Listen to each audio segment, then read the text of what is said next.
આજે આપણે એક નવું જાદુ જોઈએ. સૌથી પહેલાં તો મારી પાસે જે પત્તા છે એમાં આપણે ફૂલીના પત્તા જુદા કાઢી લઈએ.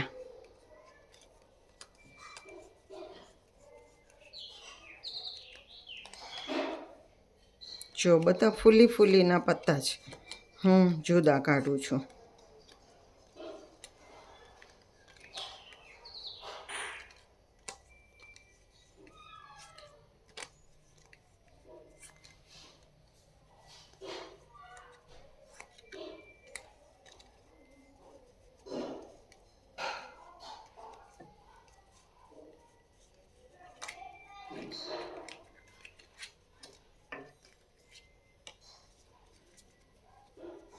જો હવે આ રેન્ડમ આપણે જુદા કાઢ્યા છે.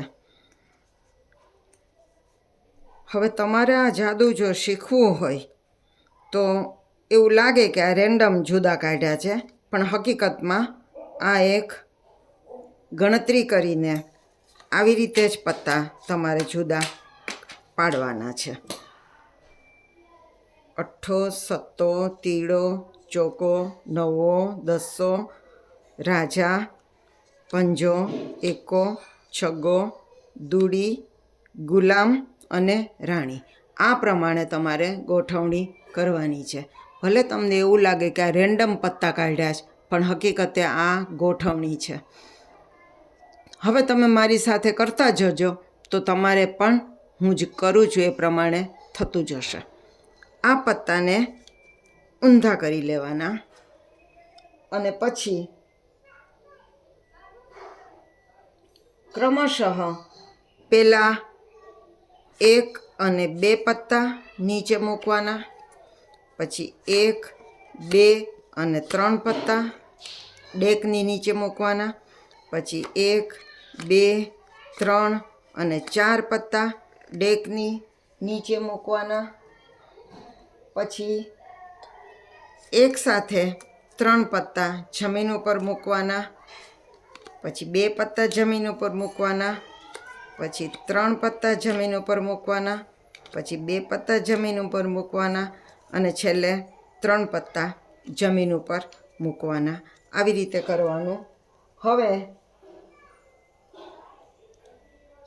એક કાર્ડ પોતાની બાજુ, એક કાર્ડ સામેની બાજુ, એક અંદરની બાજુ, એક સામેની બાજુ, એક અંદરની બાજુ, એક સામેની બાજુ, એક અંદરની બાજુ, એક સામેની બાજુ, એક અંદરની બાજુ, એક સામેની બાજુ, એક અંદરની બાજુ, એક સામેની બાજુ અને છેલ્લું પત્તું અંદરની બાજુ.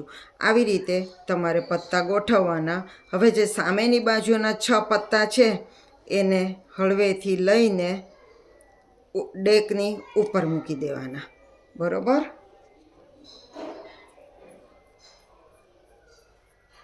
પછી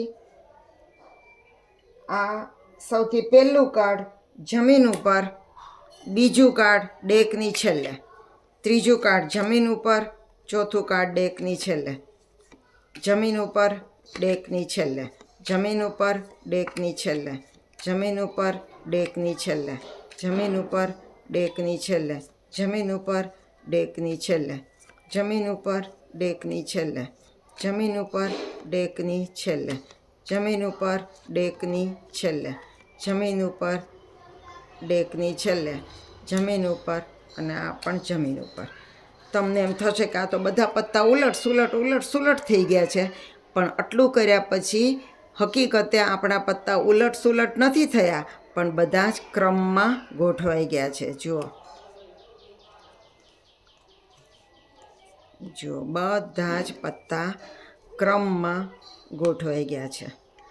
જુઓ એકો, દૂડી, તીડી, ચોગો, પંજો, છગ્ગો, સત્તો, અઠ્ઠો, નવો, દસો, જેક, રાણી અને કિંગ. કેવું જાદુ છે! તમે મારી જોડે કરતા જશો તો તમારે પણ આ પ્રમાણે ગોઠવાઈ જશે. સમજાઈ ગયું ને? મજા આવી? આવજો.